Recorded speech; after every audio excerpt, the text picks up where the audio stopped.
Today I'm walking you through the steps on how to make our wire sculptures. They will be kind of large. They're made with a piece of wood with wire stuck into the wood drilled holes, and then we will put nylon over them, which come in a variety of colors, so it doesn't matter which color you get. Our goal is to make a design that has a wide surface area that you will be able to paint once it is finished.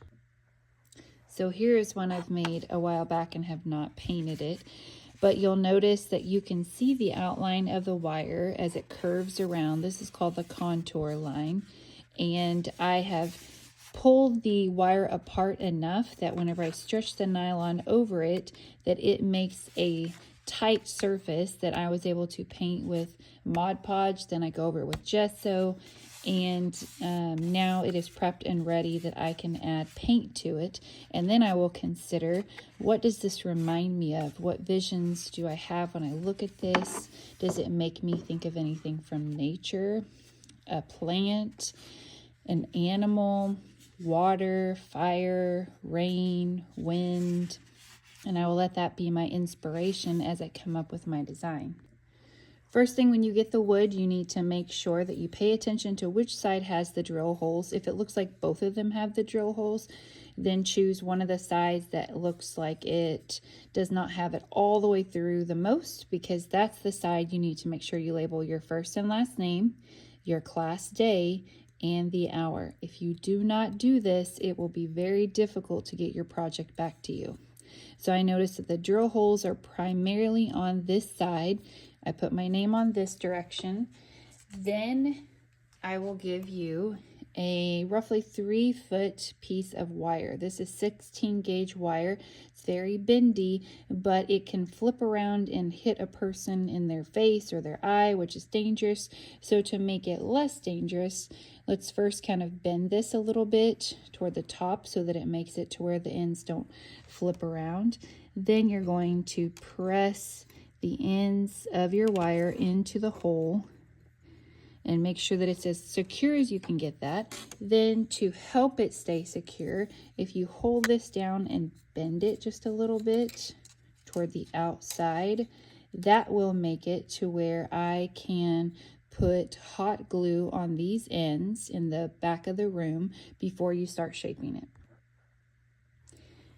You want the hot glue to dry to where it's cool to the touch before you start shaping and doing things inside of that.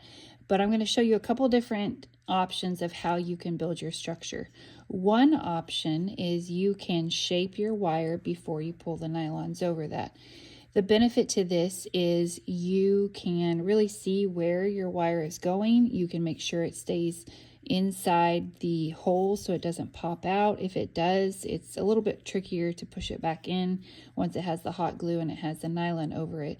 But think about how you can create jagged, wavy, bended contour lines with your wire, keeping in mind that the farther apart the pieces stay, the more surface area you have to paint.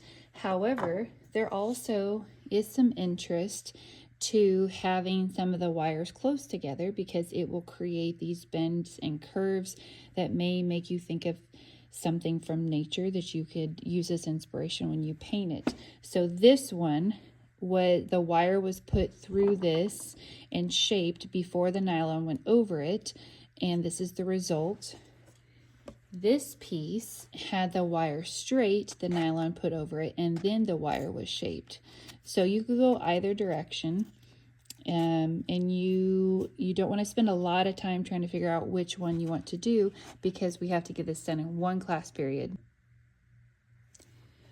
For this first one, I'm going to show you how you can put the nylon over the wire to start with and then shape the wire. So I'm treating this as if it were a sock, stretching it as close or as tight as I can, putting it over the wire like this. If you need someone to help you kind of get that started, you could do that too.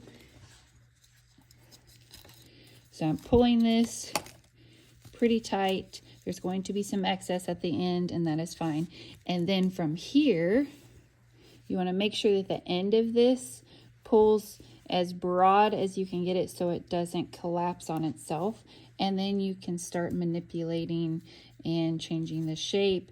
And if anything gets too loose in one area, like the nylon is kind of curling up on top of itself, you could just take it from underneath the wood and just pull that a little bit tighter. Conversely, if it gets too tight and you can't really shape it the way you want it, you can just pull that through a little bit. Try to not get a hole in this. If you do, I'll just replace it, but do your best to not rip it.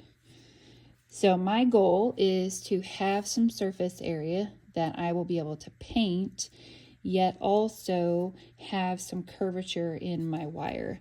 So I can look at this from different angles and see what it is that seems interesting to me and kind of manipulate the wire as I go. So that's one option. Second option is I twist and shape and bend and curl all the wire in advance and then put my nylon over it.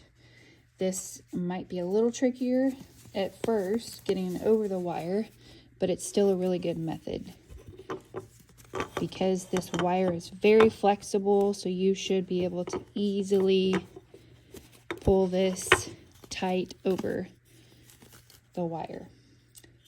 So, had a good start, and then I can still shape and manipulate this. I don't want this excess here at the top, so make sure that you pull that through. That's kind of like having the sock bunch up in the toe of your shoe, and you feel that irritation. You got to pull that a little bit tighter. So here was my second option. I can still make adjustments. What I am challenging you to do is have a variety of curved or jagged lines that you create with your wire. So that contour line should be very directional and not just straight. You can make it bend, you can make it curl. I'll have some pictures up on the screen of things from nature to kind of give you some inspiration. But two different methods of getting to the same end, and you can make it, again, curl as much as possible. This might be easier to have someone helping you with this, but if you pull this tight at the base of this and then cut that excess off, you want to make sure that you can see your name underneath your project. So next step is adding the Mod Podge.